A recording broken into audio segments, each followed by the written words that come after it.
Assalamualaikum warahmatullahi wabarakatuh. Alhamdulillah, pada kesempatan kali ini saya akan menjelaskan tentang beberapa pertanyaan yang dilontarkan oleh para VTubers se-Indonesia, kemudian dihubungkan dengan beberapa video yang menyatakan bahwa VTube itu adalah sejenis pozi dan haram. Itu tulisan YouTubers ya, itu tulisan YouTubers. Saya ingin menjelaskan dari dasar tentang VTube. Yang disajikan di VTube itu adalah iklan. Bedanya antara VTubers dengan YouTubers, kalau YouTubers yang dibayar adalah yang membuat konten. Kalau VTube yang dibayar adalah penonton, disebut VTubers. Dari mana asalnya tentang uang yang dibayarkan kepada penonton?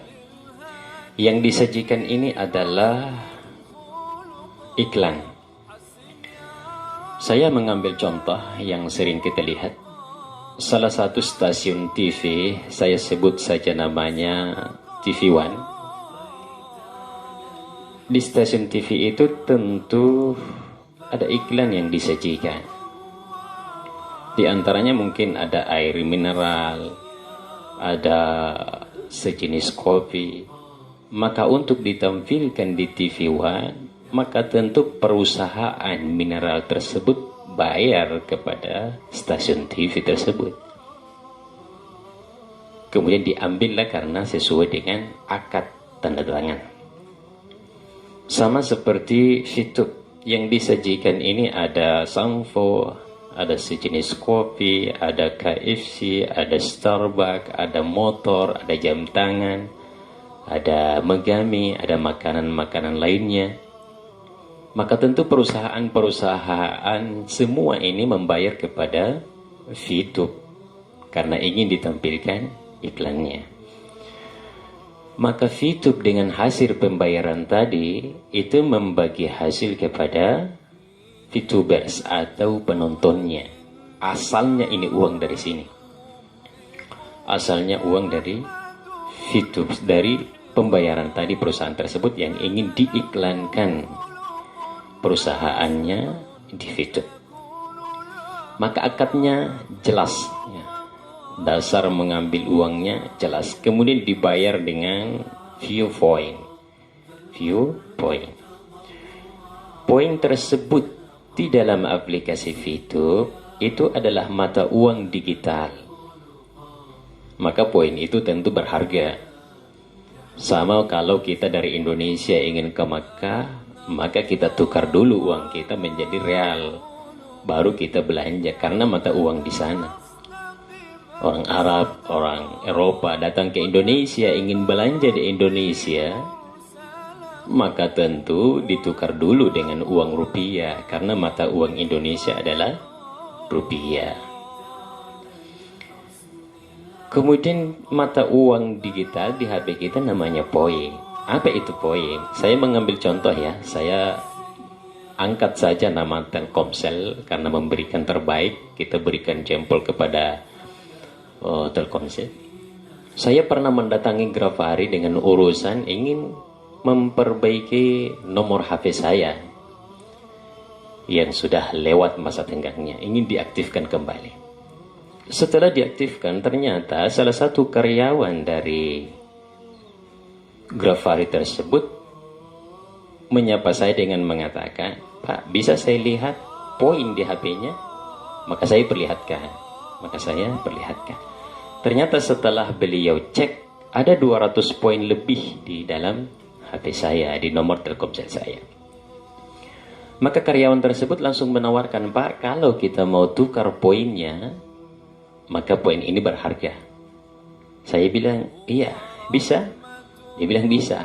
Maka dia tukar. Kemudian pada saat itu juga alhamdulillah setelah penukaran poin, saya diberikan 2 liter minyak goreng. 2 liter minyak goreng dengan minyak goreng ternama lagi ya, minyak goreng ternama lagi. Itu 2 liter. Itu berarti mata uang digital pada poin tersebut. Berarti poin itu berharga. Sama dengan yang kita kumpulkan. Yang kita kumpulkan ini adalah poin mata uang digital. Fase ke-6 nanti di VTube. Ini baru fase kedua. Sasarannya sampai kepada fase ke-6. Fase ke-6 poin dan voucher yang dikumpulkan oleh VTube saya lihat. Itu akan bisa dibelanjakan kepada di mall-mall kita belanja. Namanya aplikasi kan? Ya, itu namanya aplikasi. Sama seperti driver. Gojek online misalnya. Yang dikumpulkan dalam pengantaran itu kan juga termasuk diantaranya adalah poin. Poin yang kita kumpulkan, kita transfer poin itu, masuklah di rekening kita rupiah. Itu harganya poin. Harga inilah yang disebut dengan view poin. Maka jangan khawatir jika ada poin di aplikasi kita, itu sangat berharga. Itu sangat berharga. Cenderung naik harganya, bisa turun tapi cenderung naik. Itu namanya poin. Satu view point saya lihat di VTube itu harganya $1. Itu satu dolar. Kemudian di bisnis VTube itu ada yang menyampaikan tentang keharamannya. Tapi perlu saya sampaikan bahwa saudara kita yang menyampaikan tadi bukan mengatakan haram, tapi menyampaikan sejenis. Ozi ada sejenis goins. Bila menyampaikan seperti itu, kita pernah dengarkan videonya. Kemudian ditanyakan oleh salah satu VTuber, salah satu mitra dari VTube itu. Saya dengar anggotanya ada 500 orang. Mestinya yang menanya tadi melakukan pertanyaan, maka pertanyaannya harus jelas. Ternyata yang dia tanyakan itu ada satu kesalahan besar. Maka tentu jawabannya juga mengarah kepada kesalahan. Pertanyaannya adalah jika poin tersebut itu dikumpulkan, kemudian kita ingin jual, pernyataannya adalah yang membeli poin tersebut itu adalah e-commerce kita, ada di bawah kita. Artinya di bawah mitra baru kita yang ada di bawah kita langsung. Ini adalah pernyataan yang salah. Yang membeli poin tersebut ini adalah mitra, seluruh mitra yang ada di Indonesia, yang bukan cuma di bawah jurusan kita ke bawah. Dan ini adalah kesalahan. Maka tentu jawaban yang disampaikan oleh saudara kita, tentu jawabannya juga salah. Kemudian yang menjawab pertanyaan kita tadi adalah saudara kita. Bukan kita ingin menjelekkan, kita hanya ingin meluruskan. Mestinya memang yang melakukan pertanyaan tersebut itu adalah salah satu leaders yang sudah terkenal.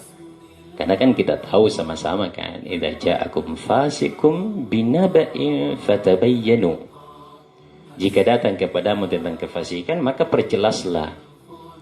Yang penanya tadi baru punya member, saya lihat ada lebih 20 orang dan seluruh membernya ada sekitar 500 orang. Di VTube dengan jumlah member tersebut 500 orang, itu baru dasar. Sebenarnya belum pantas untuk melakukan pernyataan dan pertanyaan, apalagi mengarah kepada menjatuhkan satu perusahaan sampai mengatakan mengharamkan. Bahasa YouTubers tadi itu mengatakan fauzi dan haram, bukan pernyataan ustadznya. Bukan pernyataan ustadznya. Tapi kalau tadi pembicara bermaksud untuk mengatakan haram, mestinya harus bertanya dong kepada leaders yang ada di atas, yang sudah mungkin puluhan dan jutaan orang mitra yang ada di bawahnya. Karena kan kita sudah dipengaruhi selama ini dengan MLM, marketing. Ingat bahwa semua penjual, pebisnis, pedagang, itu kan cari pembeli. Maka tentu dia harus sponsori orang. Ada yang dimaksud di sini, ada yang disebut dengan sponsor ya. Ada yang disebut dengan sponsor atau referral. A, B, maka B adalah sponsornya. Sama kalau saya misalnya punya travel ya. Saya punya travel, saya punya anggota misalnya atau mitra, saya menyampaikan, kalau Anda bawa yang mendaftar ke travel saya untuk berangkat umrah 10 orang, maka bagian Anda 1 orang. Itu namanya bonus sponsor. Berhak tidak dibayar? Berhak. Karena kalau kita tinggal dia, tidak mencari pembeli, dalam hal ini kita sponsori orang, maka kita tidak bergerak. Maka berhentilah bisnis yang kita bangun. Atau mungkin Idul Kurban lah. Idul Kurban. Idul Kurban, banyak kan penjual sapi, ternak. Siapa yang membawa pembeli datang ke sini? Kalau dia membeli 10 ekor sapi saya, maka bagiannya adalah sekian juta. Itu akadnya. Itu bagi kepada sponsornya. Siapa saja dia adalah bisnis, kemudian berbagi referral dengan mitra, maka itu disebut dengan sponsor dan berhak untuk dibayar. Kita tahu juga mana MLM dan mana yang money game. Seandainya di Fitup ini yang menjual Vio Point kepada member adalah perusahaan, maka ini pasti money game. Maka ini pasti money game.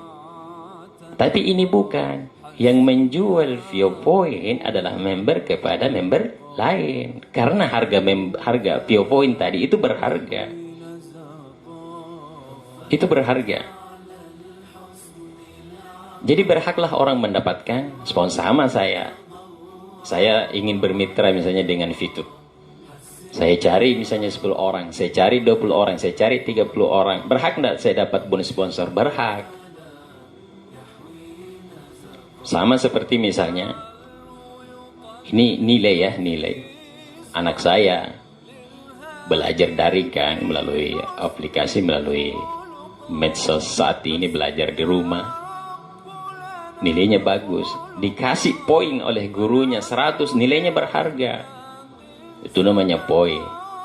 Itu namanya poin. Itu bonus sponsor. Ada yang disebut dengan peringkat. Yang dimaksud dengan peringkat kemudian diberikan hadiah, di dalam Islam ini disebut hadiah. Sama misalnya saya keliling memberikan pembinaan. Misalnya saya memberikan presentasi salah satu organisasi, atau memberikan presentasi tentang Fitup, atau memberikan presentasi tentang aplikasi lain. Saya punya anggota dengan target misalnya 1000 orang. Yang ikut bermitra dengan saya 1000 orang. Kalau 1000 orang saya naik peringkat, berhak enggak saya dibayar? Berhak. Misalnya saya dibayar 5 juta. Iyalah saya berhak dibayar untuk dibayar seharga 5 juta. 1000 orang lah. Karena saya bicara. Sama seperti saya diundang di salah satu organisasi. Saya dibayar per jam 600.000 saya bicara. Berhak enggak saya dibayar? Berhak. Karena tanpa Anda mungkin mereka tidak ikut 1000 orang. Maka itu disebut hadiah untuk naik peringkat. Sama misalnya salah satu perusahaan air minum ternama, tidak usah kita sebutkan namanya. Kalau Anda membawa pembeli ke sini 1 orang, maka bonusnya 3 juta. Kalau Anda sudah bawa 2 orang, 3 juta naik menjadi 4 juta. Tapi kalau Anda membawa ke sini 10 orang, karena 10 orang adalah targetnya untuk naik peringkat, maka dari 10 orang itu Anda akan mendapatkan 10 juta per 1 mesin. Itu adalah naik peringkat, disebut hadiah. Karena semakin banyak yang dia datangkan, maka dia berhak untuk dibayar dong. Jadi iklan, ya, jadi iklan. Kemudian akad dari Fitup ini sangat jelas. Akad dari Fitup ini sangat jelas. Anda nonton satu hari, Anda nonton 10 iklan, yang disajikan adalah iklan, Anda dibayar per hari 4.500, itu jelas 0,3 poin. Akadnya jelas, bagi hasilnya jelas.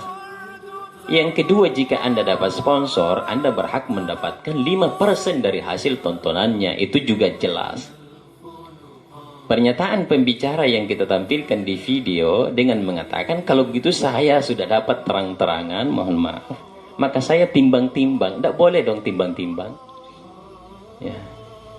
Tidak boleh kita mengatakan hukum Islam ini kemudian kita menimbang-nimbang. Tidak boleh. Kita harus masuk di daerah mana tertinggi atau leader tertinggi, menanyakan kepada mereka jika ada yang kurang jelas. Tapi jika Anda bertanya kepada yang baru membernya 500 orang, ini adalah kesalahan dalam melakukan pernyataan. Apalagi pertanyaannya salah. E-commerce kita yang membeli, ada anggota kita, coba saya misalnya bertanya kepada VTuber yang punya anggota 10 orang, jika dia punya poin dan ingin menjualnya, apakah di bawahnya yang 10 orang yang harus beli? Enggak. Daftarnya gratis, ada 4 jenis dari VTube itu. Anda mau nonton sendiri dibayar. Jika Anda ingin mendapatkan mitra dan mendapat bonus sponsor juga Anda dibayar. Jika Anda namanya fast track itu di dalam dengan membeli VioPoint dengan mata uang digital tadi, Anda juga bisa dibayar. Jika Anda melakukan dua hal yang sama, bermitra kemudian memberikan modal, Anda juga dibayar. Akadnya jelas. Jika kita hanya mengatakan timbang-timbang, maka ini adalah sesuatu yang salah. Akadnya jelas, awalnya halal, tidak boleh akhirnya menjadi sesuatu jawaban yang berbeda. Contoh, susu. Kita mau jual susu di pasar. Susu kan halal, susu kambing misalnya. Tapi jika Anda campurkan susu tadi dengan air putih untuk memperbanyak susu yang akan Anda jual, maka berubah menjadi haram. Awalnya halal. Sama seperti tadi, kita kumpulkan tadi poin. Kita kumpulkan poin banyak. Misalnya ada 1000 poin kita kumpulkan. Kalau saya lihat harga di situ 14.900 ya. Berarti sekitar 149 juta. Tapi kan orang tertentu yang dapat ini dengan memberikan prospek yang banyak, dengan usaha yang kuat, yang keras. Kalau dia mengatakan, bagaimana kalau tidak dibeli poin tersebut? Anda dirugikan. Anda dirugikan, berarti ini yang dirugikannya. Pertanyaannya, jika pertanyaan tersebut dibalik. Tadi kan kalau Anda dirugikan, apakah kita harus mengatakan Anda bahwa bisnis ini haram? Tapi kalau pertanyaannya dibalik, jika poinnya tadi dibeli, apakah yang haram tadi berubah menjadi halal? Tidak mungkin kan? Kalau tidak dibeli haram, kalau dibeli halal. Maka masuk dari jual beli ini karena akadnya jelas, Anda juga nanti potensinya siap. Anda rugi atau beruntung. Tapi saya lihat di fitur sampai saat ini yang menjual poin itu lebih sedikit daripada pembeli poin. Artinya yang membeli poin masih jauh lebih banyak daripada penjual poin. Makanya saya lihat di yang aktif di fitur itu, kalau dia jual poinnya 2-5 menit pasti sudah ada pembelinya. Apatah lagi perusahaan memberikan kepada seluruh VTubersnya, jika tidak ada member yang membeli dalam 1 minggu, maka perusahaan akan beli. Kenapa perusahaan beli? Karena tadi poin berharga. Tapi saya lihat belum ada yang sampai 1 minggu, 2-5 menit saja dia jual, pasti terbeli. Pasti terbeli. Itu namanya VioPoint. Masuk di VTube itu juga kan tidak dipaksa. Masuk di VTube tidak dipaksa, gratis lagi. Nonton dibayar. Sama kalau saya punya restoran. Di restoran itu ada mungkin sini yang akan saya tampilkan. Anda masuk bayar, atau Anda masuk gratis, atau Anda masuk dibayar. Mana yang kita pilih? Mau bayar, mau gratis, atau Anda masuk memang dibayar. Yang ditampilkan di dalam juga memberikan manfaat.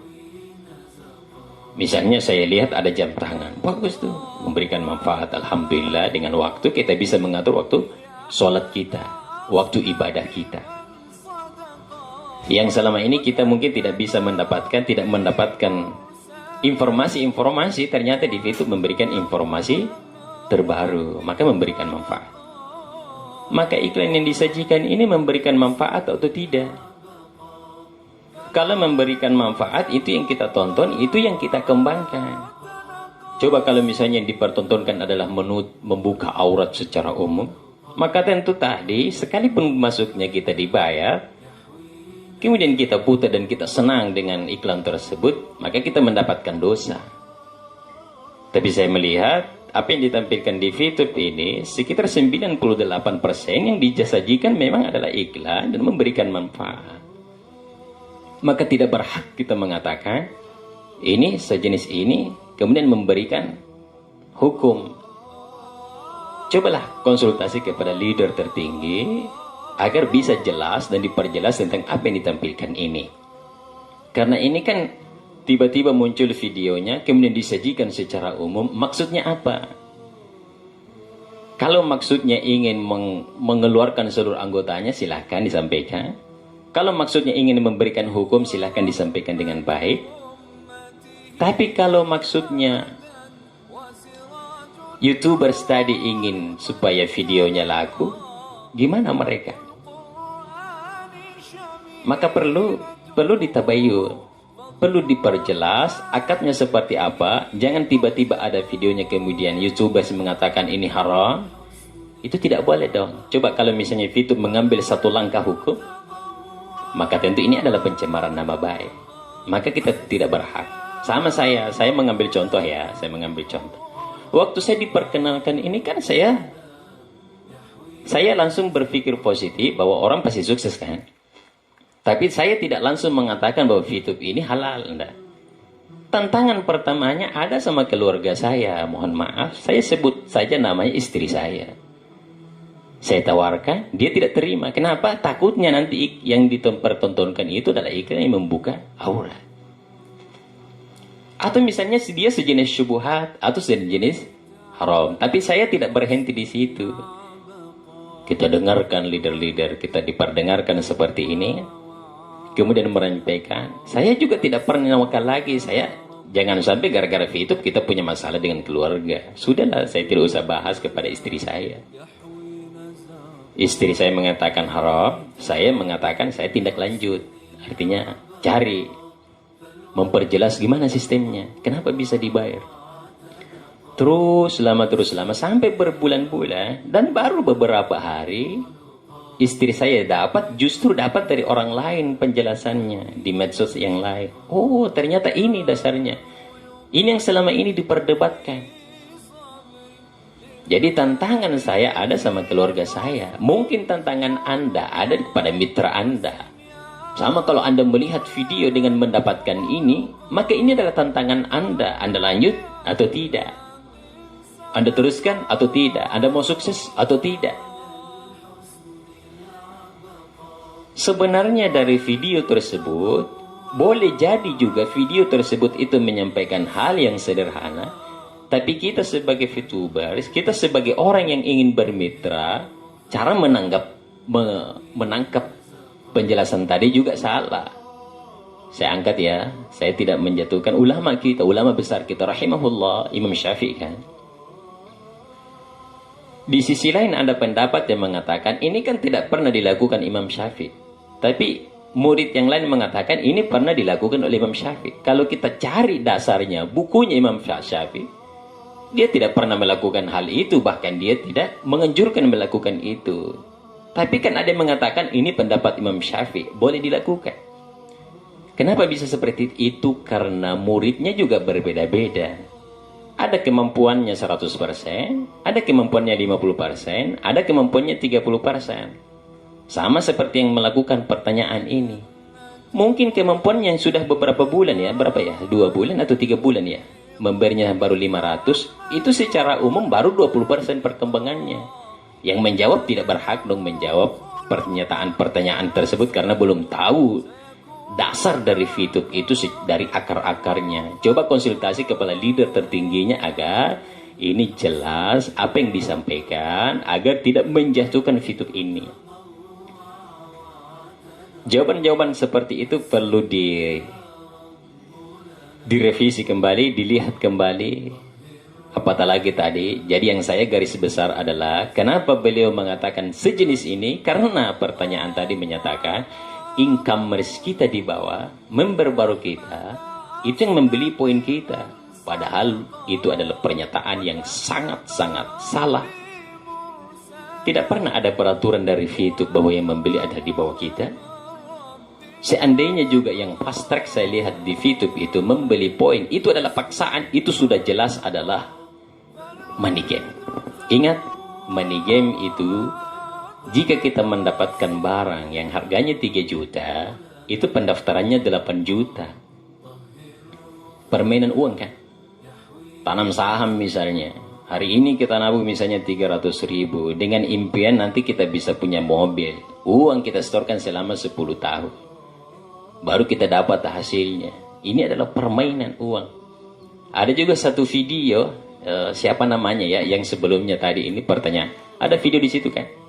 Memang masuknya gratis, yang kita kumpulkan poin. Kalau kita kumpulkan banyak, kita jual, tidak ada pembelinya. Ini menakut-nakuti. Ternyata saya telusuri video tersebut. Saya tidak sebutkan namanya, mungkin kita sudah lihat. Ternyata dia punya bisnis. Jika Anda masuk dengan berbasis jual atau menjadi mitra online, pendaftarannya 1 juta untuk mendapatkan puluhan juta per bulan. Iya, dia berhak untuk bicara di VTube. Kan anggotanya mungkin sudah banyak yang lari kan masuk di VTube. Dia harus menjawab pertanyaan itu untuk mempertahankan mitra-mitranya. Jadi pesaing bisnis ini sering kita dapatkan di VTube. Tapi ingat, kita yang harus dewasa dalam menerima jawaban-jawaban tantangan kita pada saat kita berbisnis. Ingat, berbisnis harus dibangun dari jiwa kita. Harus kita bangun dari dalam hati kita. Pebisnis itu siap untuk rugi dan siap untuk mendapatkan keberuntungan tentunya. Sekalipun tantangannya ada. Coba kita lihat di lautan. Kenapa kapal itu dibesar-besar? Kenapa dibangun beberapa lantai? Kenapa dibuat begitu mewah? Karena yang akan dia lewati ada ombak yang sangat besar yang akan ia lewati. Ingat, jangan pernah berpikir merasakan manisnya perjuangan jika Anda tidak pernah merasakan pahitnya perjuangan. Tantangan yang ada pada bisnis Anda, Andalah yang harus bersikap dewasa. Jika Anda ada yang menjatuhkan bisnis Anda, maka coba telusuri dari mana asalnya hal-hal yang ingin menjatuhkan Anda. Karena disitulah tantangannya. Ingat, VTube tidak ada paksaan. Anda masuk, silahkan. Cintai bisnis Anda, karena dengan kecintaan terhadap apa yang Anda lakukan adalah tanda kesuksesan di dalam bisnis Anda. Terima kasih. Semoga menjadi penguat untuk Anda, dan semoga Anda semua bisa sukses bersama-sama dengan niat ingin sukseskan orang lain. Demikian, Assalamualaikum warahmatullahi wabarakatuh.